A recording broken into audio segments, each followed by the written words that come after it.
Hey, how are you doing today? Hope you're doing well, as always. Yesterday's stream was fine. Today, we are stopping talking about some serious subject for a while. We're stopping talking about life and fear and problems and stress and debt and money, stuff like that. Said we're going to focus on art because this is still an art channel. Today we are going to talk about my baby, which is storytelling. I've been teaching storytelling a lot, whether it's in illustration, composition, keyframe, animation, stuff like that. Increase the sound a bit. But yeah, storytelling is kind of my baby. It's one of my specialty. Aside from being an artist, I'm also a DM on D&D for over 13 years. My favorite moment in game, aside from when the team is winning, of course, is that moment when you have the attention of everyone at the table. Hey, Novel, how are you doing? Hello. How are you doing? Yeah, I like that moment as a DM when you have the attention of everyone. You know that at the grasp of your hand, everyone is listening, everyone is tense. For whatever reason, the moment you know it's going to become a memorable moment. Generally, that's because of emotions. Some strong emotions. We remember that. It's very strong for us. But there is also storytelling. For the storytelling teaching of Master Team. I don't know if you recall correctly about the composition course last year. This one is going to be like the... We are revisiting the composition course. We are expanding a bit, talking more about storytelling and not just composition. Anyways. But yeah, my favorite moment at the D&D table is generally when everyone is crying. Because it's too much for the table and you have to open the damn bit. Anyways, let's talk about storytelling in your art. This is going to be quite an impromptu stream. I have some notes, but it's a bit hard to pack everything before without showing any pictures. There's going to be a lot of pictures shown today. I'm going to start with an intro, talking about technique in art. Especially when we are learning and we are still not a professional, we are focusing so much on technique, and that's normal because we need to learn how to draw, need to learn perspective, 3D, Photoshop, animation software, whatever, Unreal Engine, ZBrush, anatomy, perspective, colors, light, materials, composition, everything. There's so many stuff that we need to learn in order to at least be able to have an idea and being able to translate, let's say 80% of that in a picture, or in a movie, or in a song, or something like that. So when we are in the learning stage, we are still learning a lot of technique. We're focusing a lot on that, and generally we tend to forget the rest. Especially at schools. Schools are here to teach us enough technique in general to basically be able to get a job after, because we are good enough. Basically, we become good enough to be considered a professional. And same with a lot of entry-level job or companies that are friendly towards juniors. They generally want technique first, to make sure that you will be able to do what they need and that you will become quickly a valuable asset to them. They will expect higher people, more experienced people to guide you on the storytelling aspect, the sensitivity, the art direction, the style, and stuff like that. But there's a problem with Technique, which is that Technique, at the same time, it's a good thing and it's a bad thing in some ways. Bear with me. But Technique is evolving so fast. Like when I was talking about my backstory, it was in 2015, something like that. And at the time, there was no Megascan, there was no Blender, there was no Cycle. I mean, there was Blender and Cycle, but it was shit. There was no MetaHuman, there was no crazy easy Houdini tricks to do. There was no Eevee, there was no Unreal 5, there was not even Unreal 4 at the time. There was no Kitbash 3D, there was few photobash.org photos, but it was the premise of that. So at the time, it's just 5 to 6 years ago, making something realistic and detailed, like photorealistic picture of concept art, or even of 3D, detailed enough to be convincing, it was a huge achievement. It was costing a lot of money and taking a lot of time, because you had basically to create or to find everything from scratch. Now, thanks to Megascan, MetaHuman, Kitbash 3D, Photobash, and stuff like that, crazy realistic and detailed is the new cheap in some ways. Because you can just play Legos with assets and create some crazy stuff. And yeah, you can even get Megascan, the entire bank of Megascan for free, as long as you are developing on Unreal Engine, which is free too. With Unreal Engine 5, you have photorealism out of the box, while before it was a nightmare to get out photorealistic stuff. So now there's a lot of incentive to work with realistic assets in a very realistic way, because it's saving a lot of time, a lot of money, a lot of nerves. And this way you can squeeze the art direction instead of focusing on creating realistic stuff, because it's already realistic. You can focus on the creative part of the process, like making nicely designed environment, having a nice composition to lead the player, focus more on animation, on characters, on writing, stuff like that, at least in theory. But basically you can focus more on what you put inside your scene rather than how to do the things that you will put in your scene. Make sense? So in some way this is fine, this is good. It speeds up the process, it makes everything a little cheaper. Hello sweetie, how are you doing? Hey there. You're doing well. So generally this is fine, but this evolution has also made technique and realism a bit more of a given now. It's a bit easier to achieve, so it's less valuable in some way. Technique is less valuable in some way. It's still valuable enough to get a job, but today basically we are not, when we are looking at games now, like trailers, nobody's like, wow, the graphics are crazy. It's very rare. Last time there was some barely above average graphic. It was like, I don't know, Last of Us 2, Ghost of Tsushima, something like that. Doom Eternal. That's the art direction already. That's not just the graphics. But basically, nobody is surprised anymore when you see some crazy graphics. Expect them. Huh? No console or game companies now is marketing on the visuals it was before in 2015. In 2015, there was dramas all the time with like downgrades, like something is showed at E3 with crazy graphics, and 3 years later it looks twice as bad. There are some dramas about that. Now, nobody gives a fuck anymore about that. Same with visuals in movies. We are kind of less impressed than before. We've been growing and we have been used to see like the Marvel or blockbuster level VFX. So having metric ton of explosion on the screen is not very impressive anymore.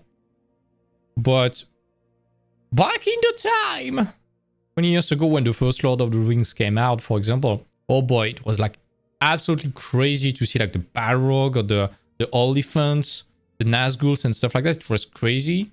Or even just the introduction scene in the first Lord of the Rings with the last alliance battle against Sauron.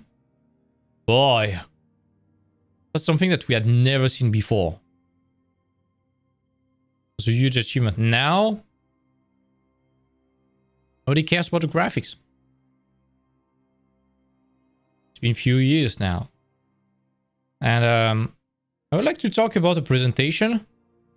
It's called, it's this one. Let me share my screen. It's called Concept Art is Dead by Shadi Safari. It's been done in 2018, but it's still very relevant. Basically, Shadi Safari is explaining that it's mainly for concept artists, but it's also applicable to games and movies in general. We don't really care about technicians anymore. We want people with a refined sensibility for storytelling, shape design, and cinematic lighting. That's how we will talk about. I really advise you to watch that video. It's very good. It's 1 hour long. Every presentation by Shadi Safari is fantastic. Pretty sure he has done new ones, but this one is very cool. I like the punchline. Concept art is dead. But basically was pointing exactly those points. Technique is very accessible now. It's very easy to achieve crazy results. So it's not a value adder for you on a marketing standpoint, if I can say so. Now you need to have something else in order to differentiate yourself from your concurrents. So that's why you need to cultivate something. It can be your style, but in the case of today's presentation, it can be your sense of storytelling. Shadi was also talking about shapes and cinematic lighting. We can talk about that in different videos. For now, let's just focus on storytelling, because for me, this is the most powerful tool that we can have.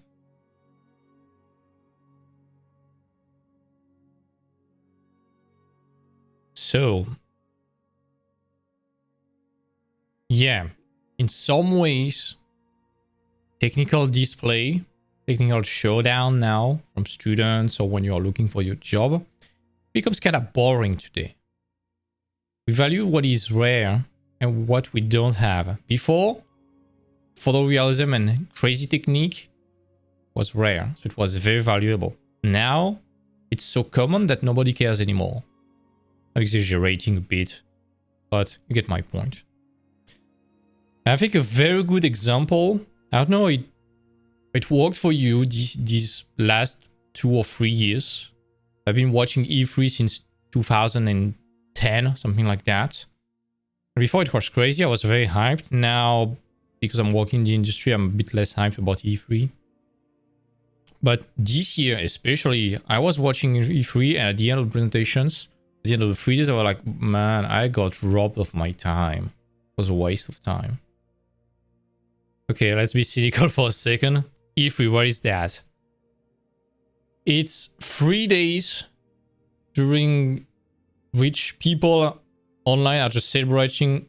They are just celebrating watching 3 days of pure marketing tricks and commercials over them. They're just looking at advertising all the time, designed to fool them and sell their hype. And those people are desperately trying to fight like a cult, but who won E3? Whatever that means. I kind of don't like this kind of culture anymore, but anyways, it's only my opinion.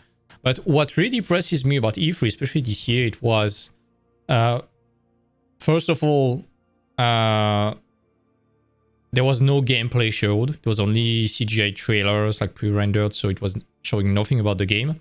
With the same grumpy voice, with a nearly nihilistic speech about how the world is fucked up and how much you should get your revenge. Like, oh my god, this world is fucked, this world is crazy, I need to get my revenge, I don't care anymore, I'm gonna kill everyone with my guns. Isn't that like 90% of the games today? Or at least the ones that you see at E3? I'm gonna fuck them all. Yeah, Liam O'Brien trailer voice. This is the best, of course. But if it's not Liam O'Brien, it's like, I'm a crazy old man, I'm in my 40s, or I can be a 40 years old girl, wanted revenge in the world, and I hate everyone, they didn't understand me, I'm gonna smack everyone's ass with my guns. Secondly, please stop bringing celebrities and YouTubers to hype the game again. These people are trying to create a cult around a product that nobody has seen yet, so please let the game talk for themselves. It tells a lot when you don't see any gameplay at E3. It tells a lot about the game. And finally, my overall impression about every game that I saw, or almost everyone, was like, art direction, please?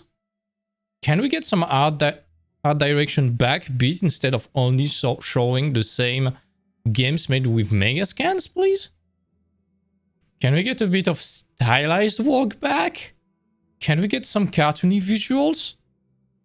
It was the cheap way of making games before. Now it's the expensive way. That's crazy. Also, can we get back a bit to like story experience game that you play solo, head to head with the game in private, instead of just online game as a service designed to milk people? Can we get that, please? The TLDR was every time there was something realistic, which was like 95% of the time, I was like, I'm already bored. I don't care. It's realistic. That's lazy. I don't care. The only game that caught my attention this year was this. Let's watch this.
Play it day one with Xbox Game Pass.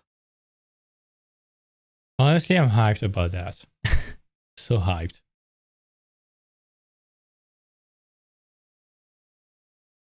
I'm so freaking hyped about that. Let's get back to sharing the screen and stuff like that. To me, this is how you do a trailer. Because first... Okay, it's looking nice. It's giving me a context, something like that. Don't know what's going on yet, but it looks neat. And oh, there are aliens. Okay, this is a post-apocalyptic stuff, or almost, or pre-apocalyptic. Okay, this is going to be an exploration game, Limbo style, Inside style. Okay, we see the gameplay. Can figure out how it's going to be. It's going to be a very contemplative game. Okay.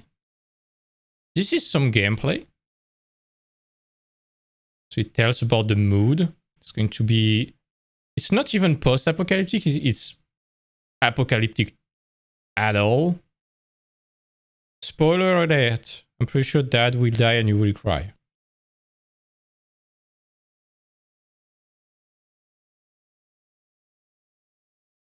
And we can already tell what it's going to be.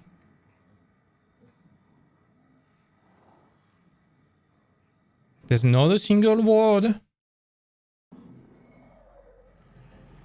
I like that. Have you seen it? The shadow right there? You hear the noise?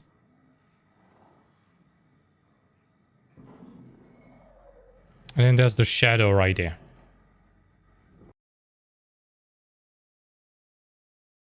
As long as the dog makes it. I think the dog will make it, but Dad won't make it. And people will really cry. It'll be traumatic for a lot of people. But Yeah, just this simple detail. That's so great. And there's not a crazy voiceover telling that wall is shit. Because we could do something like this.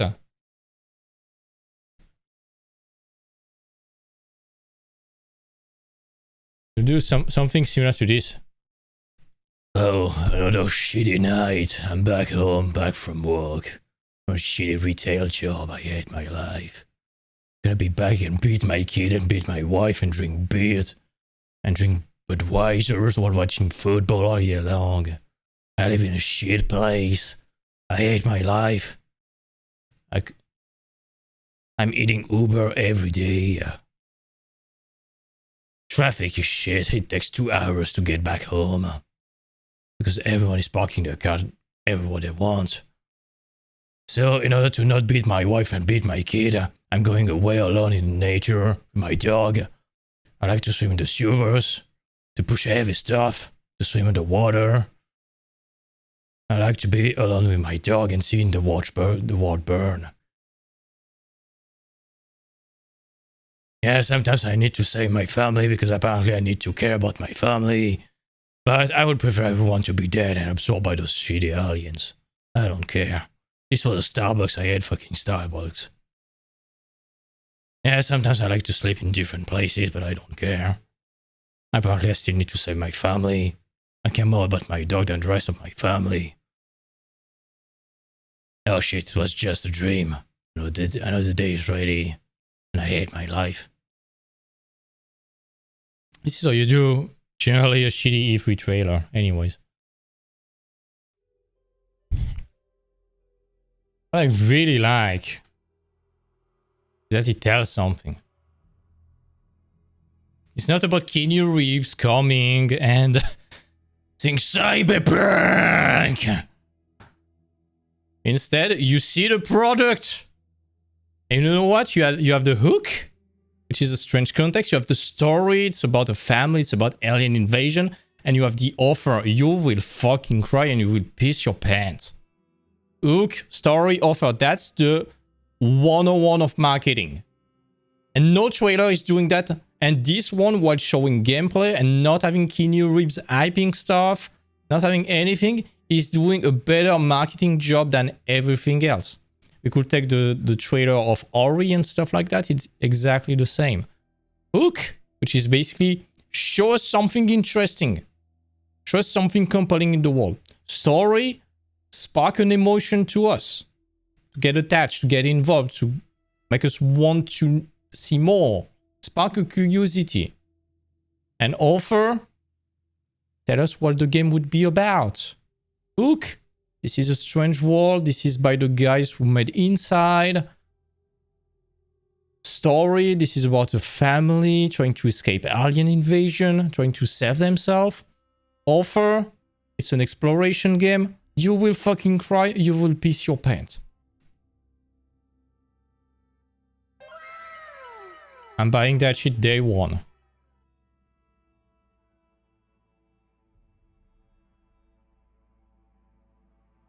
That seems very promising.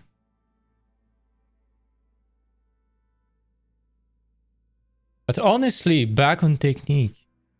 Technique will get you higher, no question about that.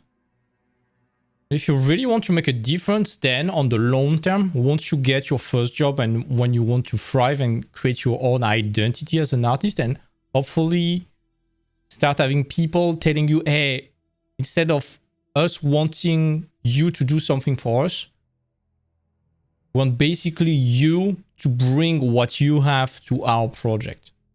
If you want to reach that level at some point, if you want to access like the biggest and more memorable project in the industry, I'm pretty sure this one will be a memorable experience like Somerville will be. Storytelling is a very, very good way because in any case, it can be your style, it can be your universe, it can be your drawing skills, it can be your pedagogy, it can be your storytelling that makes a difference. Into storytelling. Let's start with a simple definition if you want. the dictionary definition of storytelling is basically the fact that you are telling a story, so it's kind of bad. I would give mine definition instead. Storytelling is the art. In art, is like your ability to convey an emotion or sensation to the public. In other words, it's your ability to make them feel something beyond the, oh damn, this looks cool. It can also be making your public able to understand something that is not directly displayed and or explained in your art, and figure out the train of events around it by itself. You're basically using the ability of your public to identify and or relate enough what you are showing in your art to feel exactly what you wanted them to experience when being exposed to your art. And I think we can define the storytelling skills with 3 elements. With 2 elements mainly. First of all is the quality of what you want the public to feel. So which kind of emotion you want them to feel. And secondly, how good you are at using the tools that you have in order to convey that. In order to make sure the public is experiencing things the way you have been planning for. To me, there are 3 different points. There is sensations, emotions, and stories that are part of storytelling. We'll see sensation first, then we'll see emotions and story at the same time, because it's very hard to separate them from each other. Let's start sharing the screen if you want.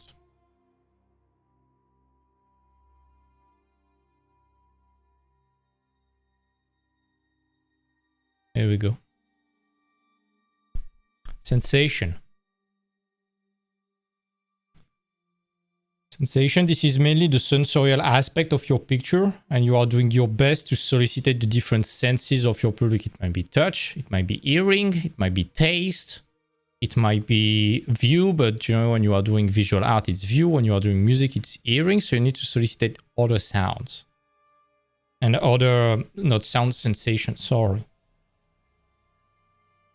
There are some examples like feeling cold, feeling hot, feeling wet, feeling dry, some good smell, something smelling horrible. Could also be something specific like feeling the rain falling, feeling some misty wisp around you, feeling the warmth of the summer, the light on your skin, the quietness of a place, the chaos of a scene, feeling some speed, feeling that something is melting, that something is sharp or soft, something like that. You could also be imagining something specific like texture, a sound, a taste while looking at your picture. One of the good examples that I like is Jama. This is what he told us during the mentorship with Vin. Basically, as he's working on movies, he's art director at Lucasfilm and ILM. Basically, he was always telling us we need to hear your pictures. Why? Because when you are designing for movies, in a movie there would be pictures, of course, but also sound, music, sensation, and you are trying to make people part of the movie and feel exactly what the character are feeling. So in that case, you need to feel the blizzard with the snow scratching your face, the cold, the biting wind, the sound of your cloaks floating with the wind. This one you need to hear the sound. You need to hear that giant sound. You need to feel the frost. You need to hear the cracks of the ice. Stuff like that. So Jama is using a lot of particles to summon those sensations, basically.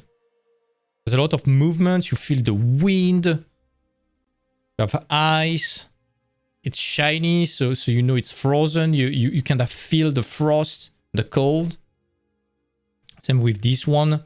There are those kind of veil of sands. You feel it's sandy, it's misty. You feel the dust. It's blurry, it's silent. It's very quiet. In this one, you feel the wind with the banners that are probably flopping like that. You feel the sand brushing on your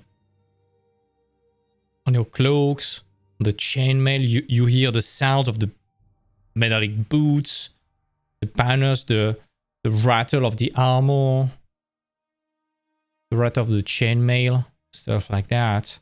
And with this one, you feel the sand and the warmth of the place. Reminds me a bit of Blade Runner. That one in the Blade Runner 2049. When he's nearby Vegas, when it's all yellow and sandy because there's a sandstorm, basically. So with this one, you feel the quietness, you feel the wind and this cloud of smoke. And not really this one. I'm pretty sure this one you can already feel as if you were brushing your hand on the skin of the dinosaur with the texture.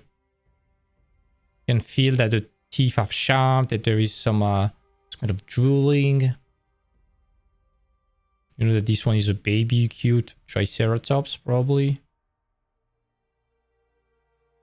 Look at that, you can feel the skin. The leathery, very dry, like almost bark-like skin. This one is very cool.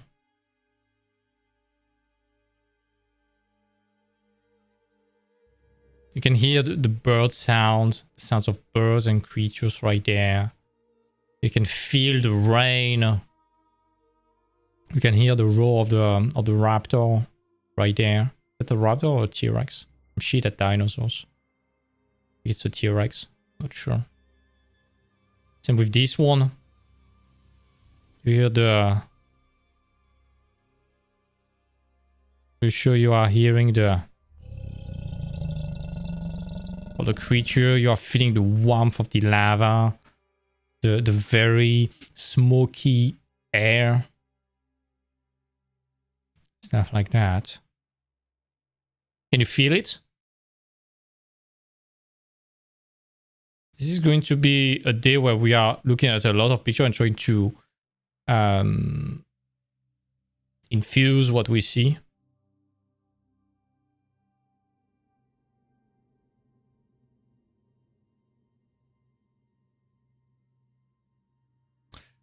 Yeah, I've heard something similar.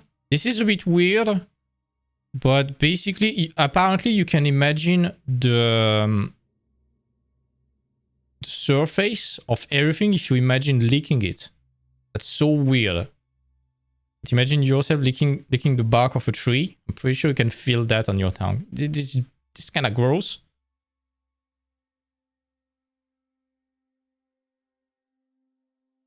What about tasting? I don't know. Probably, it probably smells like crocodiles and stuff like that. It doesn't smell very well, probably. I don't want to lick that.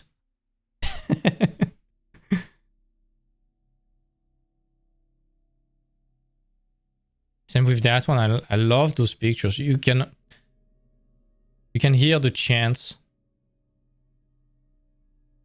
of those priests. You can feel the smoke, the incense, the very heavy atmosphere.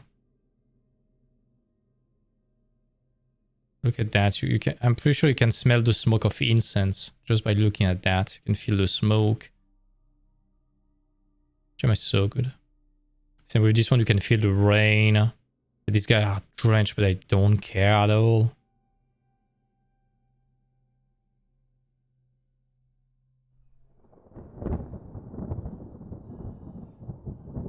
You can feel that. It's all blurry. It's all messy. Everything is drooling.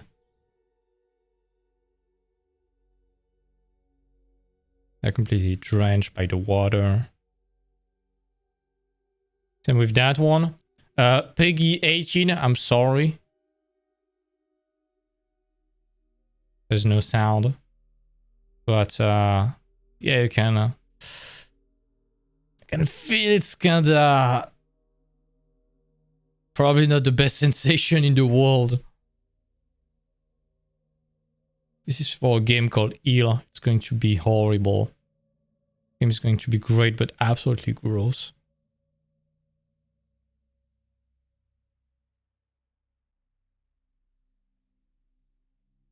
If the dinosaur smells raining wood, I'm eating that. Yeah, Baldur's Gate 3 trailer when the guy is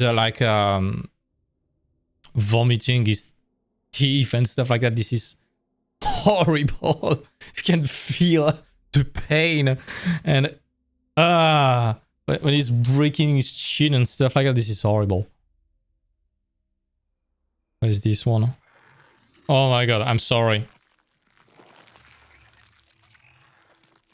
Enough. I don't know if you have seen that game trailer. I'm not gonna play the first part because there are some heavily suggestive things. You will meet some mind flayers at some point, probably. But yes, Korn. It's based on the Giger's work, and this is so. Yeah, this stimulates your touch a lot. Probably the smell too. It's kind of weird. I need to play that game.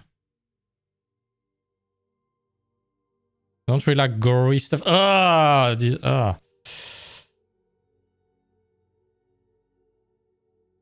so disturbed by those very organic stuff. To me, this is like raw skin that has been peeled. Plus the sound. I hate those sounds.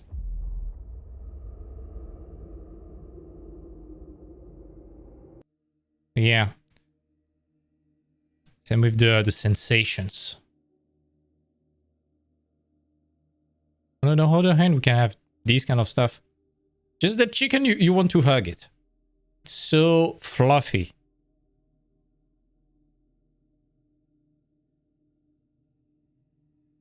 Nope, don't touch the eyes. Oh yeah, this is so fluffy. This is so soft. Everything is soft. Everything is so soft and sweet.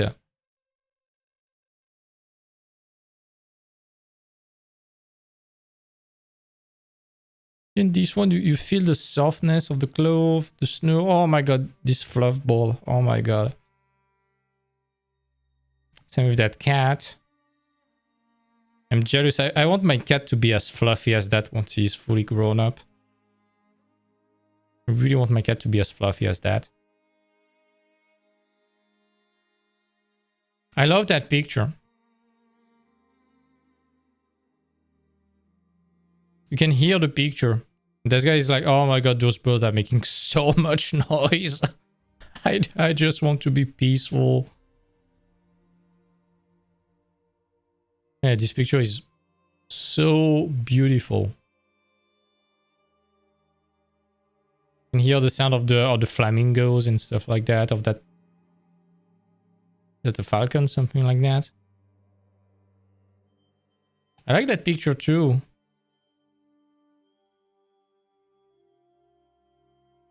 Because you can also touch the picture a bit. It's a very tactile picture with the candles. You can imagine the veiny texture of the candles. Of the greasy and veiny aspect of that piece of meat on a bone. He has gloves, but you imagine if you were handling that, you would have grease up your fingers. The armor is very textured with some blood. The wolf is fluffy, but at the same time it's probably some coarse fur. Like a big dog. Then with huskies, it tends to be very coarse. Not very soft. Then with the potatoes, look at how greasy they are. They might taste amazing. There's that big cheese that I want. Probably some good old wine. It reminds me of that scene from the Visitors. One is when Godfrey RD is asking for food. Yeah. This is sensation.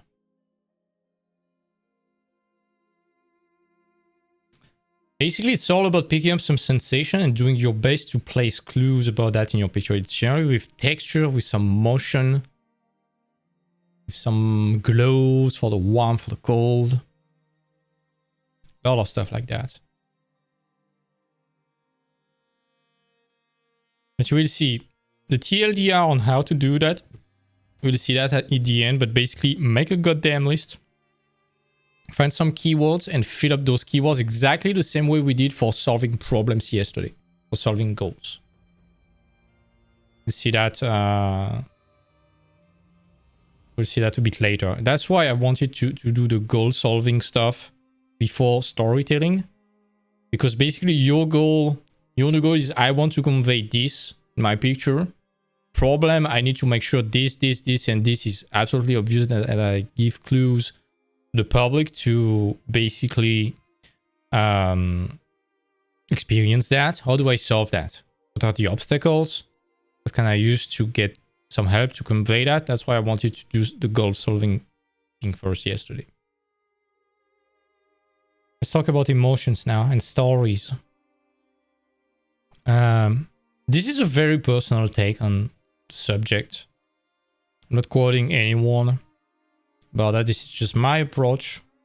Feel free to disagree. I really think that in general, storytelling is about people. Generally, you can spark an emotion when you get someone engaged in what you are showing. I tend to think that the more universal the message, the bigger your chance of conveying the emotion you want. The more specific it is, the more specific the situation is, the more niche it will be, and the less people will be able to relate to that.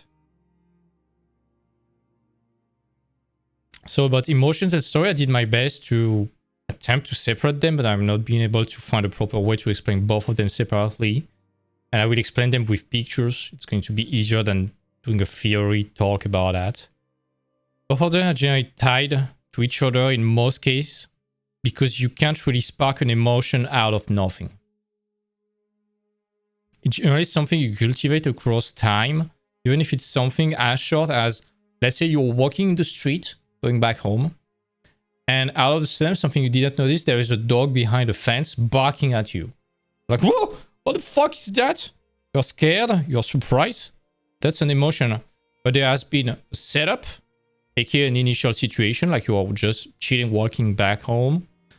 There was a trigger, which is a disturbing element that breaks the harmony and the equilibrium balance of the current moment and adds a bit of chaos into it. And the emotion is basically the way you react to that spark of chaos. That makes sense? This is very similar to the hook story offer that we are talking about. This is a method done all the time in marketing sales, because the hook story offer is there exactly to create an emotion in order to convey more value to the people and get them to buy your stuff. Hook is generally something bold that grabs your attention enough for you to dive deeper. Story is basically, as you dive deeper, you discover something that gets you involved emotionally and really interested. And the offer is basically you can sell something to someone. And in the case of art, the public is now able to receive the emotion you wanted them to be able to feel.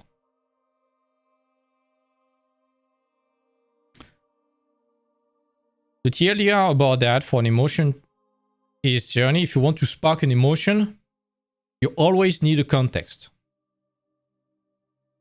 And again, as we will see, my rule is keep it simple.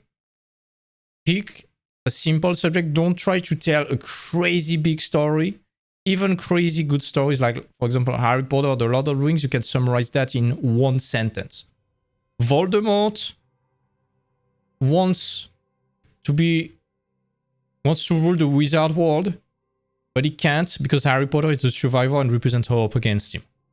Sauron wants the ring back, but he can't get it because Frodo and the Fellowship of the Ring is owning the ring, hiding it, trying to destroy it. That's how you summarize something very complex, thousands of pages into something very short. Generally, this is always someone wants something and is having difficulty getting it, but we'll talk more about that later. But yeah, pick something simple. The more simple, the more people will be able to relate to it. The more specific, the less people will be able to relate to it. So, let's have a look and be ready. It's going to be a ride. I've opened like 50 different tabs and I've forced myself not to watch them too much. This way we can experience them quote unquote in real time, even though I know those pictures. First one, Taras Susak. This is just based upon my own sensitivity. I hope you will be able to relate to it also. I love Taras Susak because every time you watch the picture, you're like, oh my god, that's so beautiful. The more you dive, the more you're like, oh my god. Keeps going. I love this picture. First of all, the colors are very soft and very like a big hug.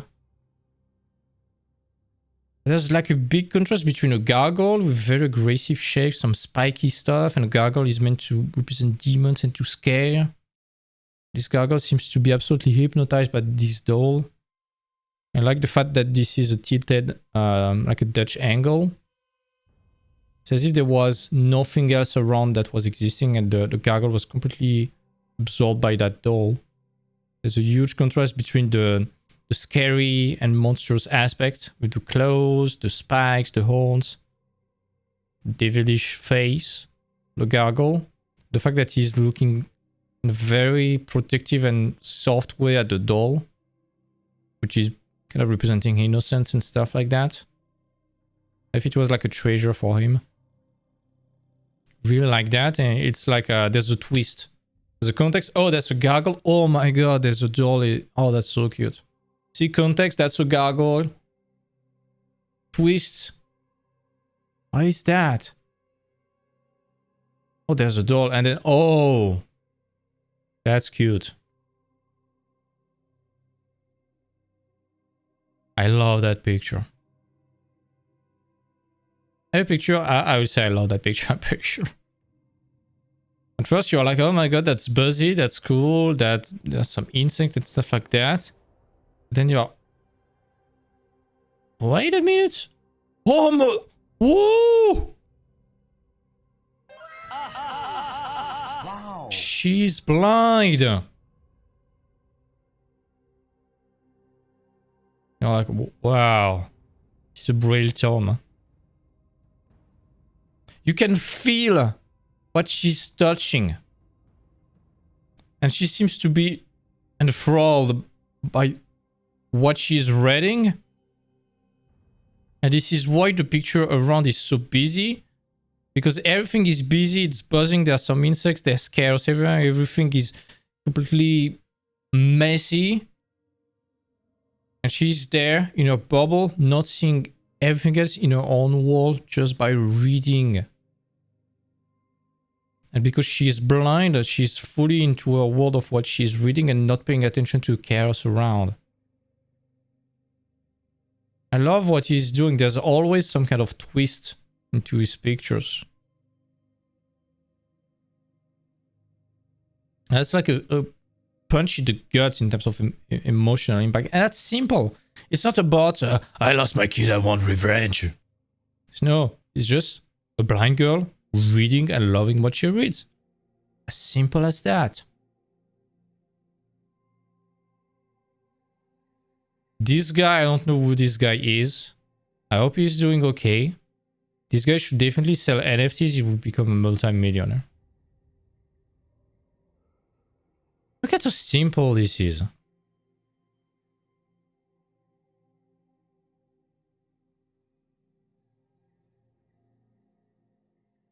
And all the time I'm like, oh, that's so cute. But at the same time, that's a bit sad. We don't really know why. There's a bit of melancholia into his work. But I don't know. That's just beautiful. How would you describe that?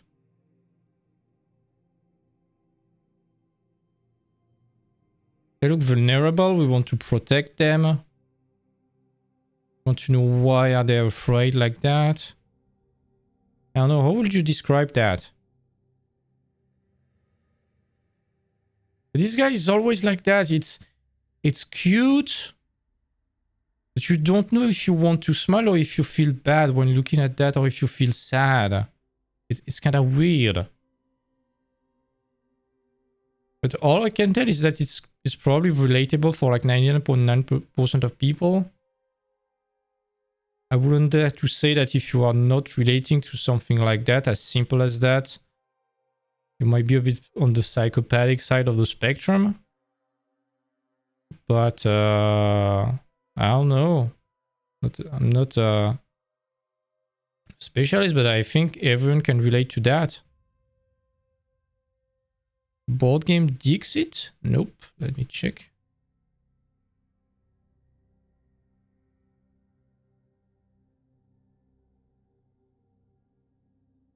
Oh, I'm gonna watch that.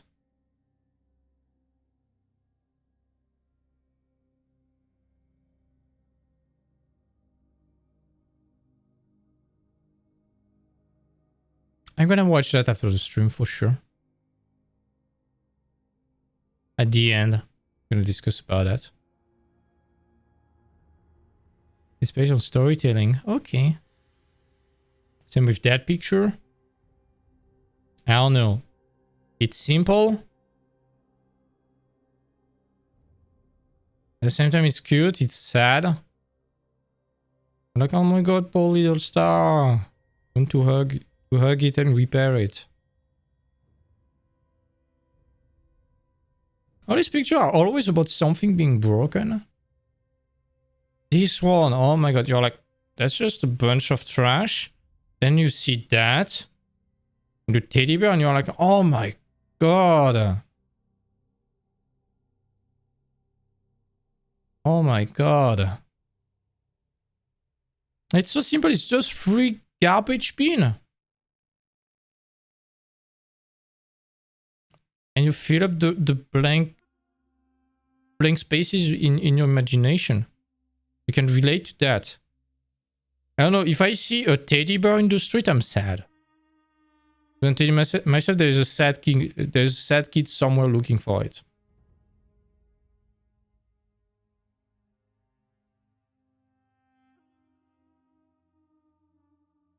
Yeah, I don't know. Every time I see an abandoned toy in the street, I'm like, oh my god, there's a kid crying somewhere. There are probably 2 terrified parents. This one, oh my god.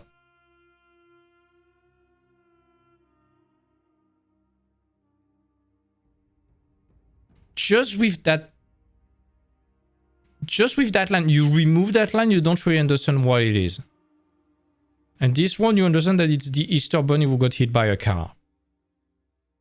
You don't see the car. You don't see blood. The bunny seems still alive. Hopefully. There's no gore. It's very candid in some way. But you can understand the entire timeline of what were going on maybe 30 seconds before. That's the power of storytelling. I like how shy this guy is because he's not cracking the eggs.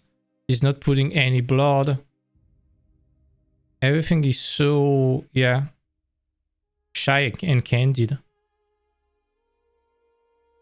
I don't know if you know that guy, Tom Booth. At the same time, it's beautiful and it's sad and you understand immediately what it's about.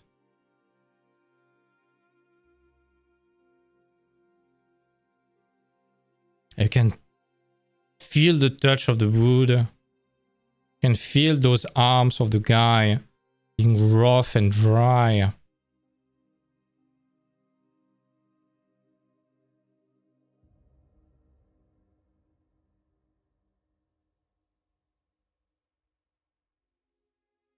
Even if we haven't experienced something like that, we can relate to the guy.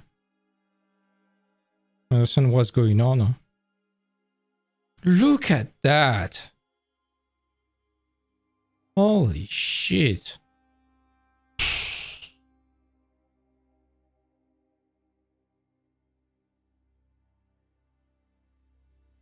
That's simple. In terms of techniques, that's simple. It's not fancy realism. It's very minimalistic. There's no crazy mega scan. The shapes are simplified. It's probably something that takes him like 2 hours to do.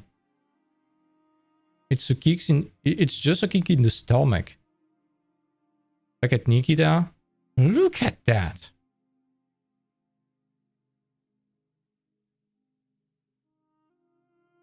Even if it's abstract, I'm pretty sure that everyone who had a normal life can relate to that.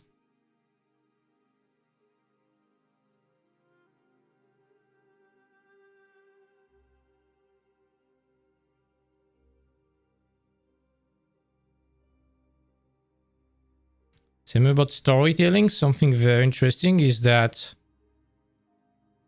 especially if you are designing environment or characters, I like the use of storytelling to design characters because generally it can give clue about what is the character's life and what is its personality and stuff like that. For example, let's say you are designing Aragorn, the Lord of the Rings, when he is still a ranger.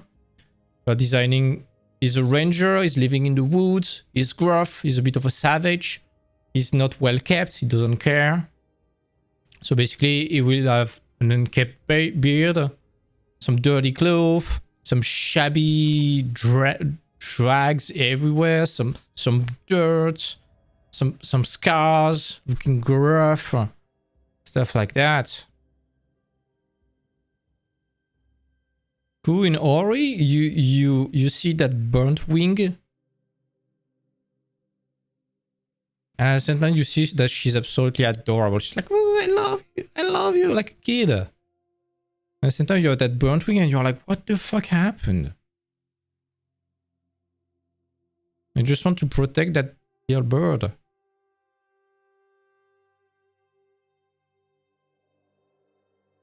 Look at that. Is this Nikita?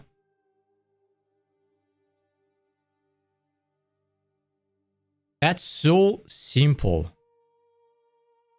Again, everyone can identify to that feeling. You're not feeding the mold.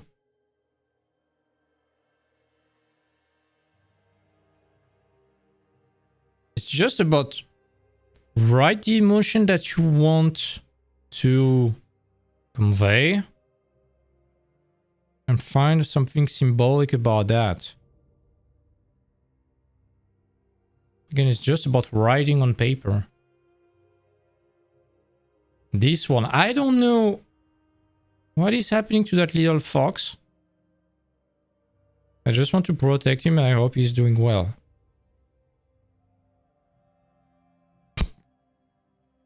Same, we can relate to that. It's funny. It's so funny.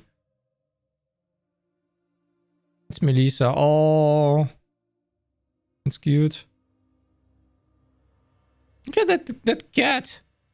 Must protect. Exactly.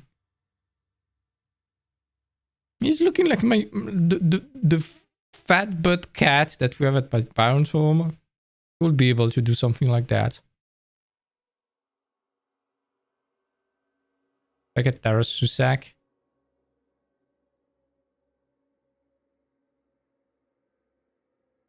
I don't know. I don't know if it's cute or sad. I don't know if the kid is just sleepy or dead. Is nature coming back at him? I don't know.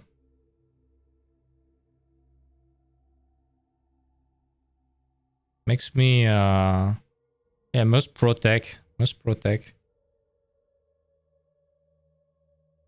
I love that picture.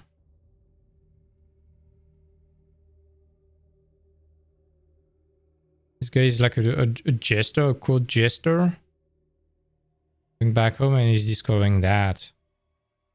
You can imagine this old man probably coming back home and watching that boat on the lake, seeing that there's something. He probably crossed there and he's discovering that lady. It's probably a ref to Hunchback of Notre Dame.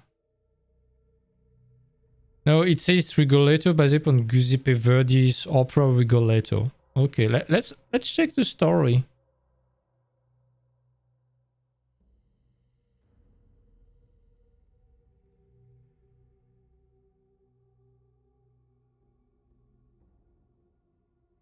What's the story?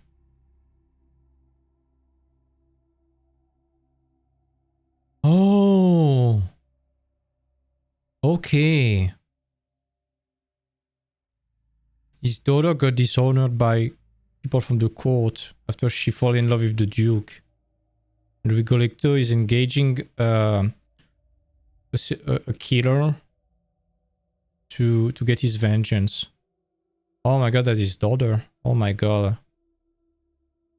Okay, that's even worse. Wow. And you see there's the jester hat about to fall, as if all the joy that this guy is supposed to convey is falling apart. There is light only on the lady on his face. So you see you have an arc of light right there. So it shows that they are part of the same series, so they are linked in some ways.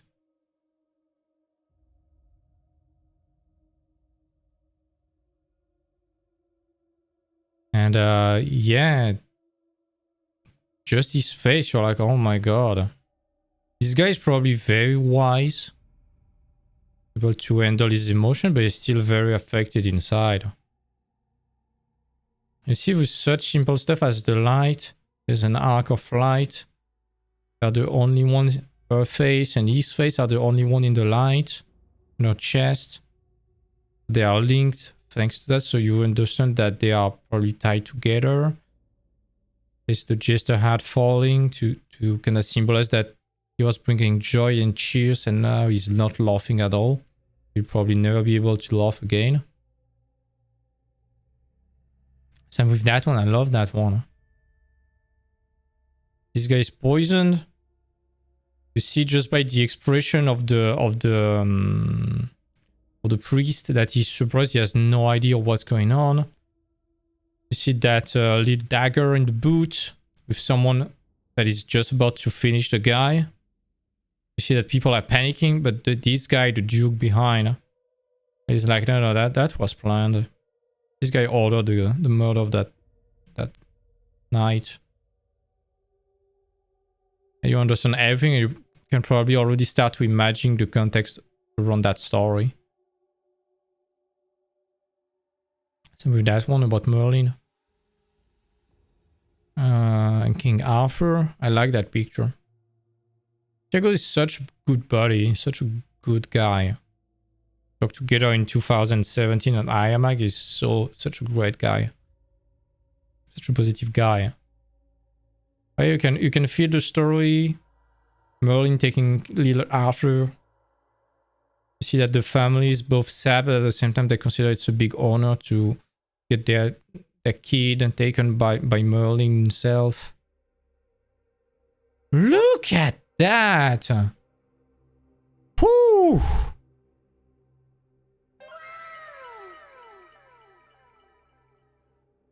Can you feel the speed, the movement, the violence? The fact that Excalibur probably cut the head of the guy like butter. Like a hot nothing butter. And the composition is so great.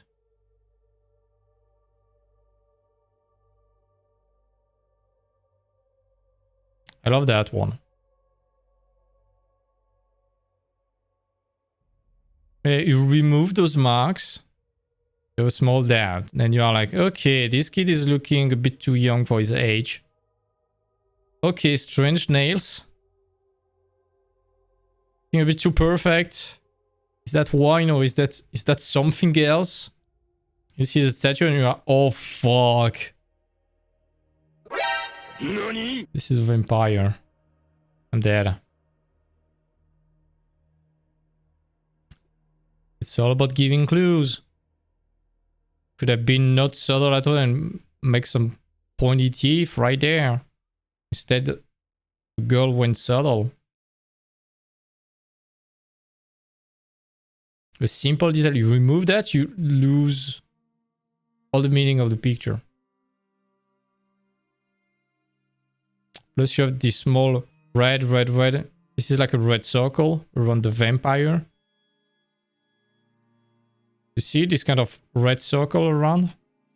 The glasses, the biting marks, glass, the ring, and the belts. There's a bit of red on the lips, but not as much. So there is a circle of blood around the guy.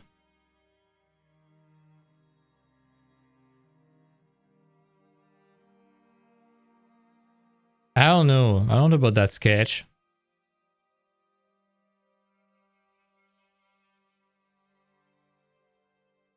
It's so violent. I don't know how to explain that. The movement, the face, all these hands, the torn, the arm. I don't know, there's something very strong in that picture. Some of that one.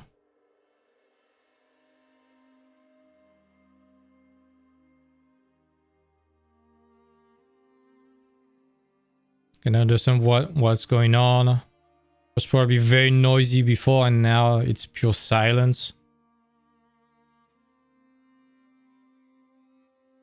Looks kind of cool. I love that one.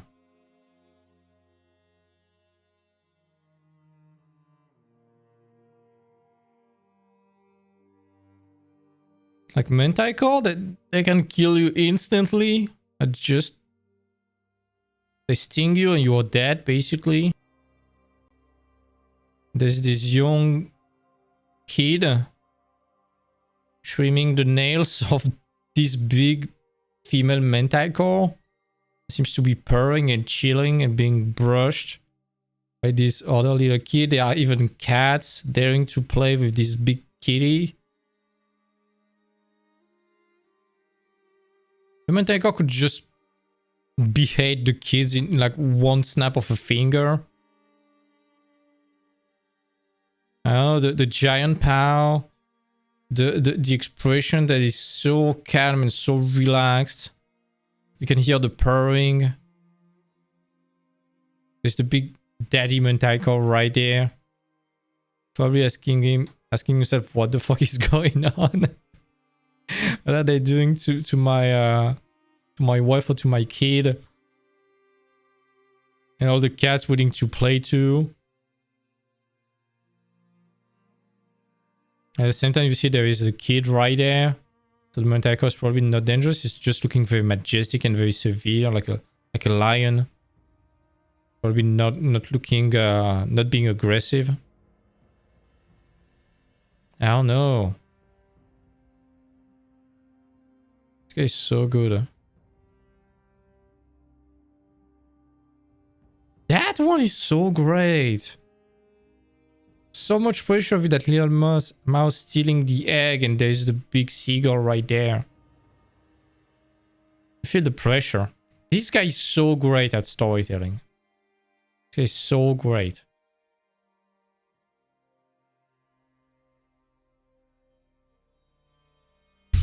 No, this is cool. The pigeon doing whatever they want with the sheets, the bag. Yeah, I'm pretty sure the lion's like, when is it my turn? But he's so fierce that he doesn't want to act like a little kitty. This picture, I love this picture. Oh my god. At first it's like, okay, that's cool. Then you zoom. You're like, wow, oh my god, that's so cute. Like a bunch of small mouse refugees. They are sleeping somewhere. There's a guard. They're probably on a very long and exhausting journey. Again, must protect. Reminds me of mouse guard a bit. Again, what do they want to convey? It's like our buddy needs to rest. We need to find a camp somewhere. We need to rest for a few hours. Just have your watch top of the rock. You just have the guard ready. The old mouse taking care. Probably the apothecary. Trying to make some fire to get the mouse warm. It's probably sick, something like that. Seems to be a kid. Daddy seems to be very concerned. I don't know, must protect. That's walking. I love the way he's doing his texture. It's so realistic, but with stylized shapes. Love that.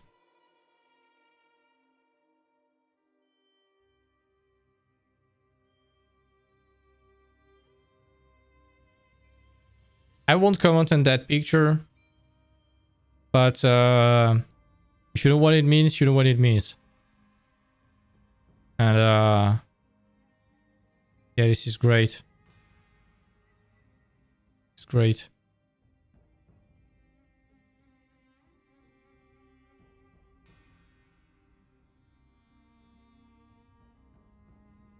Look at that. It's 3D, by the way.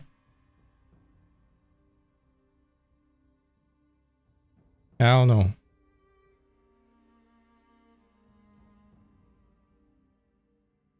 I think everyone can relate to that. That's so simple.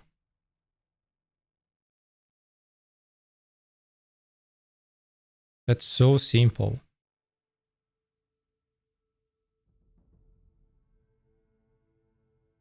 Of course, the technique is mad and stuff like that, but imagine you just get both characters sitting in front of you with neutral face. You don't care. Just with that. There's no story. It's just a split second. It's like a slice of life.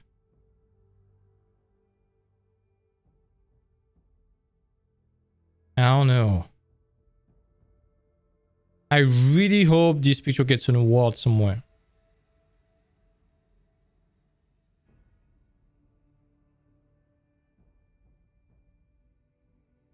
This guy is so strong.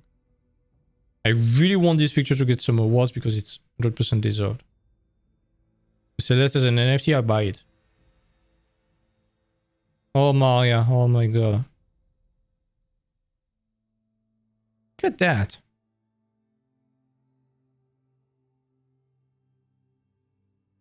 Again, pick something simple and relatable. We don't care about someone's parent being dead and you need revenge. Or some complex story like Game of Thrones like. Just pick something simple. You are setting an idea in like one picture. You can't be too complex.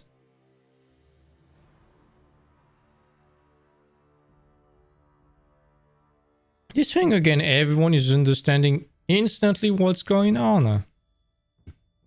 Understand they are playing. The cat is a bit afraid, but at the same time he likes to play. They're probably best buds. Oh my god. I think Maya and Taras Susaka are my two absolute favorite artists. You can hear the sound of that werewolf. You can feel the bones breaking. You can feel the muscle and the strength for that other creature.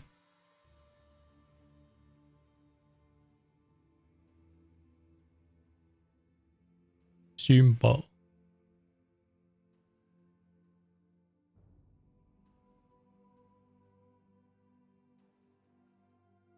This is looking great. Look at the face of that kitty.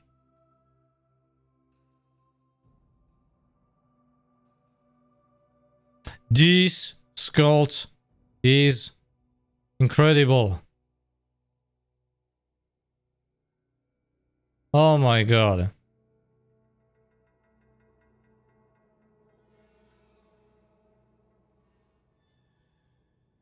Look at those curves! On every aspect, on every side, from every angle, it looks fantastic.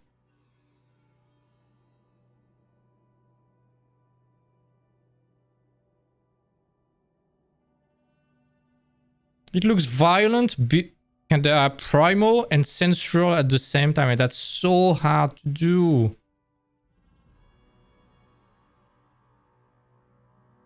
Look at that.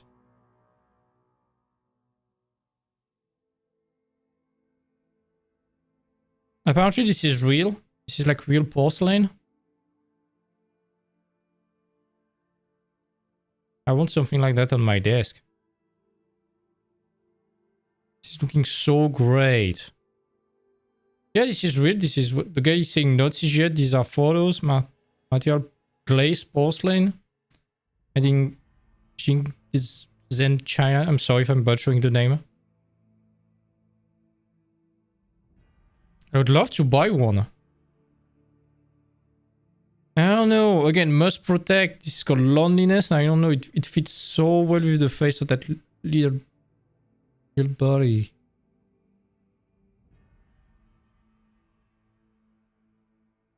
I don't know how to explain.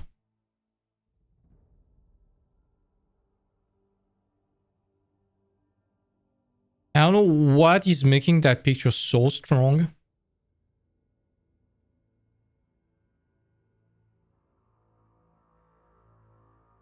But I don't know, there's something so powerful in that picture. What do you think?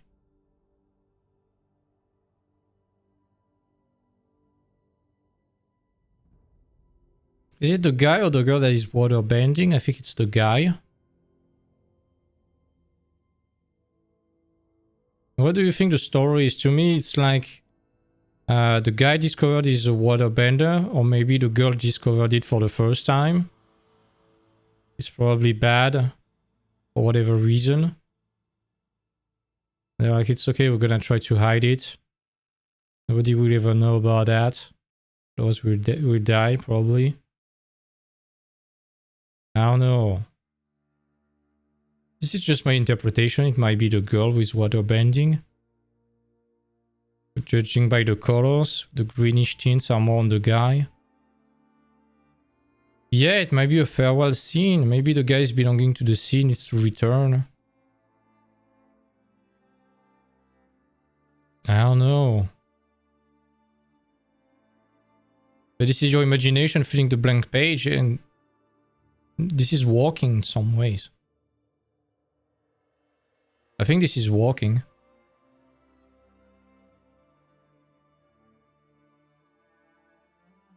Oh my god. Oh my god.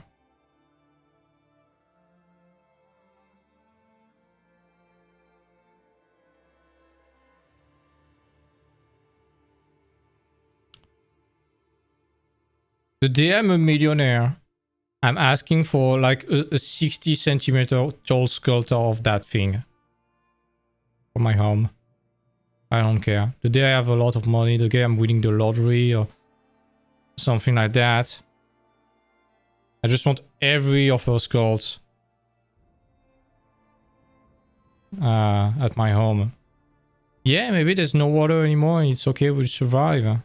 There's something very strong between the two characters, and same with that one. I don't know. It's like a contrast between the brutish aspect of the ogre or the giant, we don't really know, and the lady. She seems very fragile, especially compared to that big bulky giant.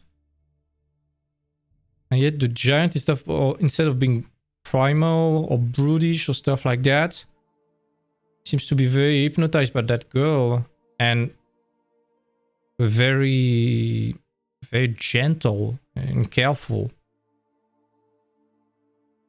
And you know that he's kind of walking on eggshells. He's like, oh my god, it's probably the most beautiful creatures I've ever seen in my life. I must protect again. But I'm also aware that I could snipe her in instant, so I need to be very careful. I don't know.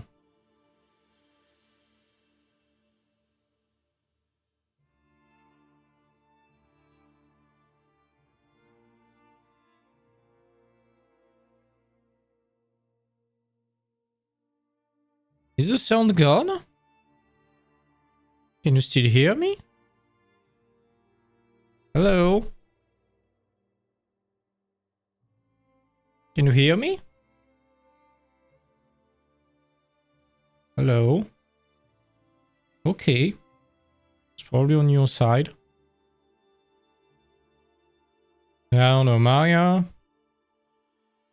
I'm so in love with her walk. Same with that one. I want a statue of this one. She made a statue of it, I want one. I want one so hard. It looks like a curious cat. Just looks like a cat. It's like, oh my god. What is this tiny friend? Is that a friend? Is that a snack? I like it. I can feel that the mouse is kinda uncomfortable. The mouse is like, is that a big friend or is that thing just about to eat me? You see with the ears and the eyes and stuff like the mouse is a bit scared. I don't know. I really, really like those kind of stuff. It's so simple. You can keep it simple. You see, in terms of techniques, of course, you can do better, but what's the point? There's no need. I love that picture, that 3D model, sorry. You're like, okay, that's badass. And then you're like, oh,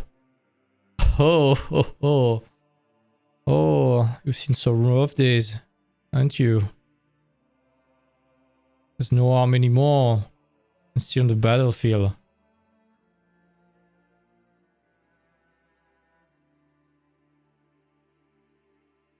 This is how you tell the story of a character. You don't know the personality of the character. You know probably that this person is probably a captain or something like that. Probably cold. With the missing arm, you know that this person has been fighting on the battlefield for a while. Not arrogant at all. There's some kind of kindness and humility in the face. No entitlement. Because if you get entitled, you lose your arm and you get served a humble pie.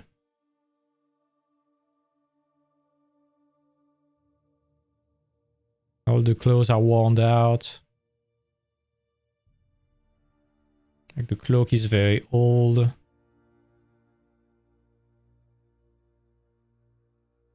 think it works very well.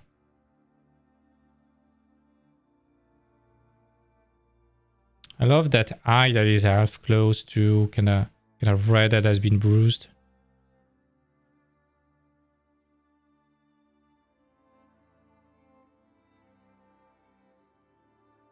Yeah, I love the contrast because there's a very fierce posture. And the hand with the bandages, the face, the eyes. There's the fierce posture on the macro level, but on the micro, on the small details, there's the humility. There's a lot of humility. You know, this person is humble, is just probably a nobody in the army. Yeah, brave, but at the same time very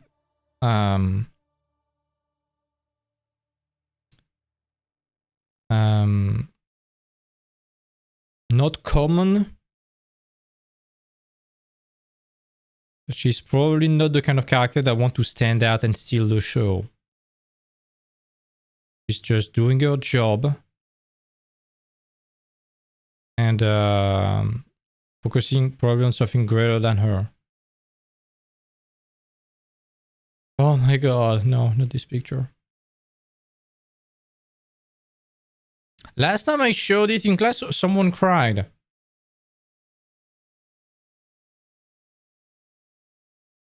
I don't know.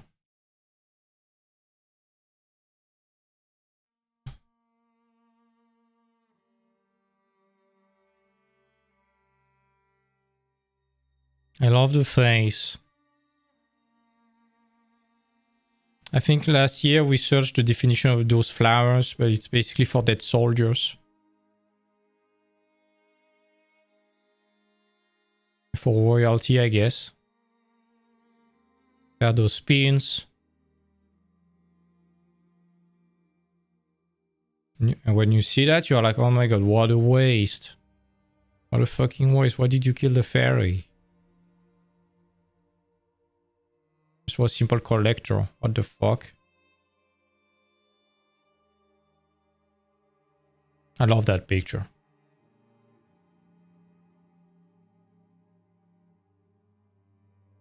You know that this bard is casting some hypnotic spells to enthrall you in his music. Everything is moving and wavy around. You're getting absolutely hypnotized by the colors, the reflection, the iridescence of everything, the music. This is so great. Such a beautiful character.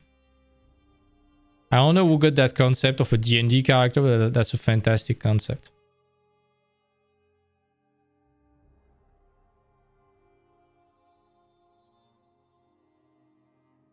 Same, the technique is very simple. You know that, oh shit, we are not Piss the Dragon. Oh my god, he's looking for this. The Arkenstone appears for a split second, this poor orbit is dead.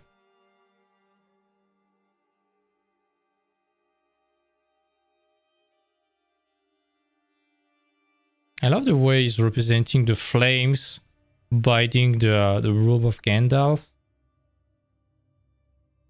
It's like a giant nightmare. You feel that Gandalf is getting absorbed by the fire, fading, and the blue light is fading.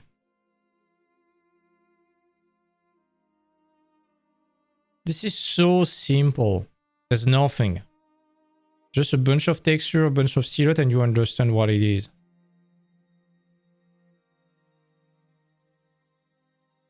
What is that?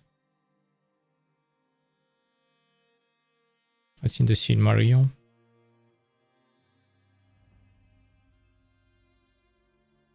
This one.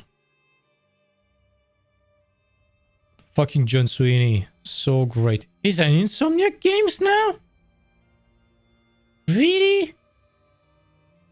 Wow. Okay. You feel the stress, you feel that she's holding her breath, trying to get that guy before this guy get her. And he reproaches that probably they never got someone to shoot a bow because there's no way you can shoot an arrow in a powerful way this way. Anyways, that's me being nitpicky, I guess. I don't want to look at Last of Us stuff, it's too much.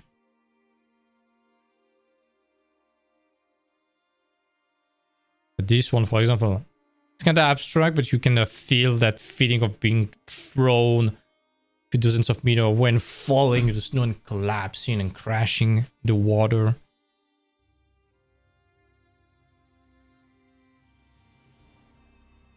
Yeah, for Last of Us, they took some real models. I thought about them.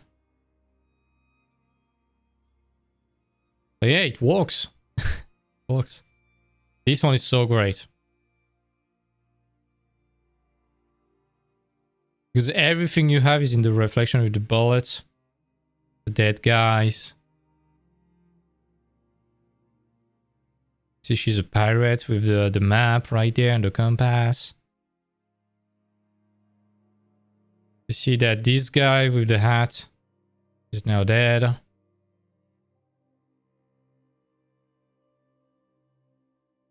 So great.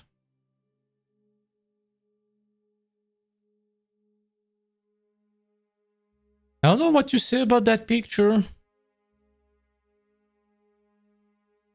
Reminds me a lot of the Lord of the Rings. Seems to be a way too dangerous item for such a little person.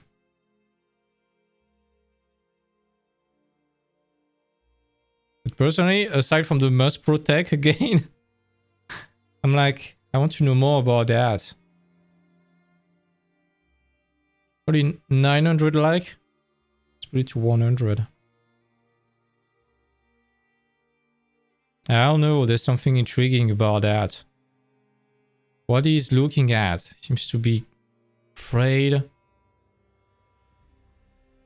What's the story of that kid? Or that hobbit? I don't really know.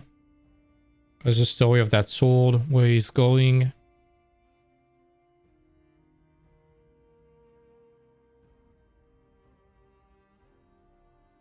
I want to see more.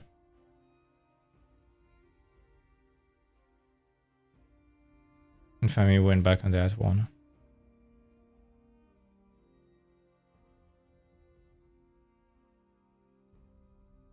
So yeah, storytelling.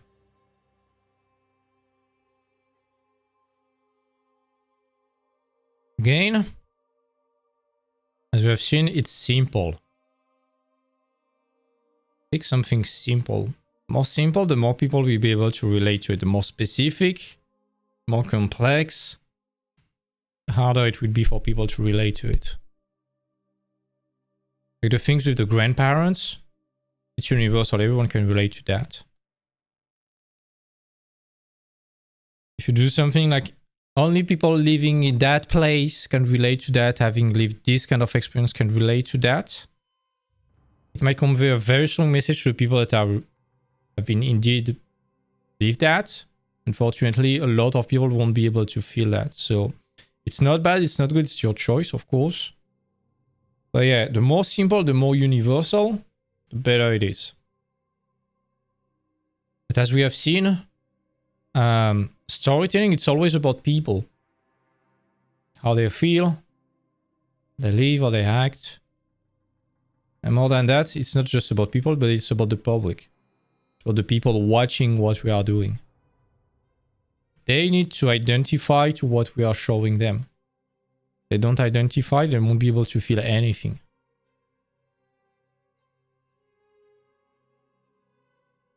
So, how are you doing on a daily basis to be a bit more careful about storytelling? My main advice would be to write some keywords all the time. Before you start designing something, just write. Don't write an entire backstory of 5 pages. Just write a TLDR. Let's get an example. You need to design a military robot. He's fighting during the winter. He's a recon unit. He's been doing his stuff for a while. Then for whatever reason, he's left for destroyed on the battlefield. And then a few days after, maybe during the spring, when the snow is melting, he's going back to quote-unquote life. So, with that, make a list. Military robots. So pick some designs of military robots like drones, some exo armors and stuff like that. Stuff you can see in Shappy, for example. Then, recon unit. Need to convey the idea that he's doing recon things. So maybe a sniper, maybe a scout rifle, maybe some binoculars, maybe a radio in his back, maybe some stuff to do camping in the woods. by his own to be very independent. There are some designs that might convey that he is a recon unit. Binoculars, some radios, some long-range weapons. He has been left for destroyed on the battlefield, so maybe he has some scratches, some impacts of bullets. An arm has been destroyed. Some lenses are broken, stuff like that. Just where you convey that this guy has been fighting. And once the snow is melting, he's coming back to life, so he must not be too much destroyed. And you need to feel that the winter and the snow has been covering him for a while, so maybe there is some droplets of water behind the binoculars, some foam, some frost, some rust, some paint that has been chipping a bit, some stalactites of ice at some parts, some frost on some parts. Mix a bit of everything like that. And if you stick to it, boom, you tell his story while just watching at the character. Exactly as we have seen for the military lady with the arm missing. You're able to imagine a life, the personality just based on her appearance. There's something that we say a lot in, especially in character design, but in general, is that you wear the appearance of your IDs. So while we might agree or not on that on real life, that's not the debate. If you can think about that when you are designing characters, for example, that's a good point. Look at Mad Max, for example, he's wearing his IDs. He's wearing the appearance of his IDs. He's a rebel. It's kind of crazy, so he's having some rebels, some very punkish looking stuff. He's also a prisoner, so he still has some manacles, some helmet from when he was a prisoner, some tattoos when he was a prisoner too.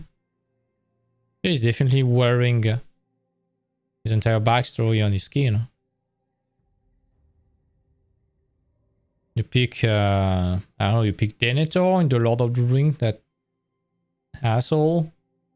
He's been like living like a pig, eating all the time, watching the world burn. He's walking very over-the-top clothes and furry stuff. He's a bit fat. He's looking like a little rat because he's paranoid. He's with his shoulder like that. He has no arm because he's always on the defensive. He's looking like that. Is someone about to stab me in the back? Again, wearing his IDs. Look at Frodo. It's like a child. He's very innocent. He's very shy. He's always very scared when he's looking at everything. He's very concerned. He's always defensive with his arm in front of him. Unless there is Sam, in that case, he's a bit more relaxed. Again, acting childlike and wearing childlike attitude. For environment, that's exactly the same. If you want a very good example of games where there is a huge work on the environment, play Fallout 4. Because something that is crazy in Fallout 4 is that every houses that you visit, even if they are destroyed, if you look at the environment, at the rooms, at the way that the objects are put, the scene, in most of the cases you can tell what the family living there was doing when there has been the huge explosion. That's just putting some clues in some parts. I'm gonna give an example about post-apocalyptic and environment with my own stuff. Shameless plug for my own stuff.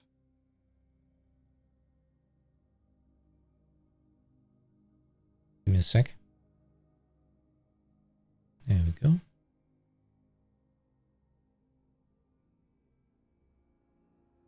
That picture, for example, very simple. Not bragging about the technique or whatever. You kinda know it's kind of a police station with those kind of windows. I don't recall the name. Arabian windows, something like that. They're typical from cliche US police station. There's some drawers. You know that for whatever reason, the place, they have made some barricades with the wooden slabs, the cardboards, putting all the drawers and the furnitures by the windows to block them. You know that there has been some violence with the blood splatters at some parts. You know, it's been very old and post-apocalyptic because everything is worn out. There's been some graffitis at some places. So it has been vandalized. Might seem very chill at first, because the lady is just chilling, looking slightly by the window, smoking cigarette, looking kind of relaxed. But then at the same time, you have like the cat with his ears straight, as if he was very attentive and paying attention to what's going outside, exactly like the lady. Then you're like, okay, there's a mug of coffee, and then, oh, there's a fucking gun. Okay. So even though it seems to be like a night, like any other ones, the lady is still ready to shoot at someone because there might be danger outside. And that's why the cat has his ears straight up, because he's probably very attentive and he probably knows too there might be danger outside. Here the triangle of light uniting the two elements. It's as if the two characters, while not being the same species and not speaking the same language, at that moment they cannot understand each other. They know that for now at least they are safe, but outside there might be some danger. They have both interests to help each other, probably. That's at least how I try to convey this idea. I don't know if you understood it that way. That's how it worked at Ubisoft, at least, for the art test. This was my art test.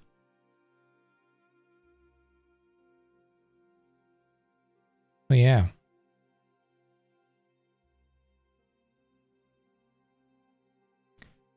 So, about storytelling, write some keywords. So the example with my cat and stuff like that was post-apocalyptic, all this station. Big rebellions. Time has passed. Survivors are reinvesting the place and trying to survive within it. Need to convey all of that in one picture. So, police station. The windows, the drawers, stuff like that. Post-apocalyptic. There's been time and stuff like that. Worn out everything. Impacts. There's been violence, some blood splatter, some impacts of bullets. Some guns. And there are some survivors who reinvested the place. Changed the furniture in order to be protected. That's why there's the drawers and some cardboards on the windows. They're trying to survive, so maybe there's still danger. That's why she has a gun. Boom. Every keyword has a solution. Like for yesterday, every problem, you find a solution. In advance, you make a plan, basically. It's not as easy, but at least for drawing, when you have something that isn't clear, just write something to make it clear. It's as simple as that. Then you need to use the language of your medium. You're doing pictures. Use the visual language, so you know that blue is calming, it's about night. You know that red is about strong emotions. You know that yellow is about treason, or rich, or being rich. You know that white is about being pure. Of course, it might depend on your country. If you're living in China, red is about royalty and being noble and life. While red in Western countries is about passion, blood, violence, every strong emotion, blood too. And that the right is related to the future, that left is related to the past, stuff like that. At some point we might talk more about that. But basically, it's all about composition. And without being able to do an entire course about composition, at least live right now, I would like to advise you to get one book. Let me share my screen again for a second. It's called Framed Ink by Marcos Mateo Mestre. So, if you want to learn more about composition and storytelling, stuff like that, and that you are a bit more attentive to the details, you really want to dive into the theory, have it getting explained by someone that is way, way, way better than a random streamer on the internet, go grab that book. There's also Framed Ink Volume 2 that has been released recently. About frame format, energy, again, composition. This book is very, very good. All right. I'm gonna join the voice chat if there are any questions. If there's not, just going to end the stream.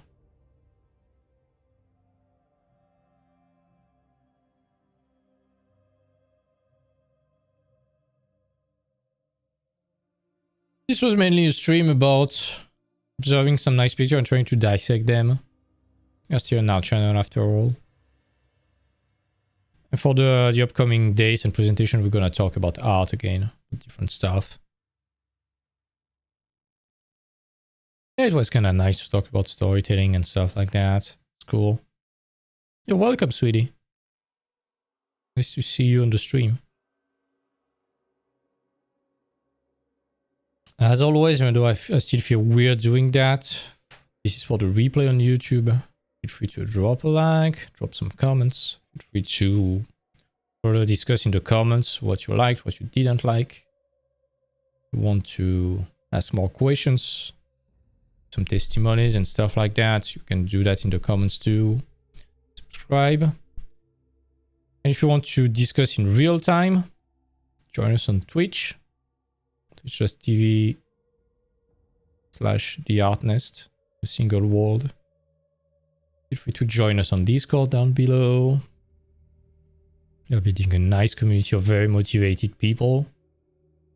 It will become the great generation of artists of tomorrow. Otherwise, I will see you the next day. Anyways, I'm gonna stop the stream right now. Thanks a lot for coming, folks. See you next time. Take care.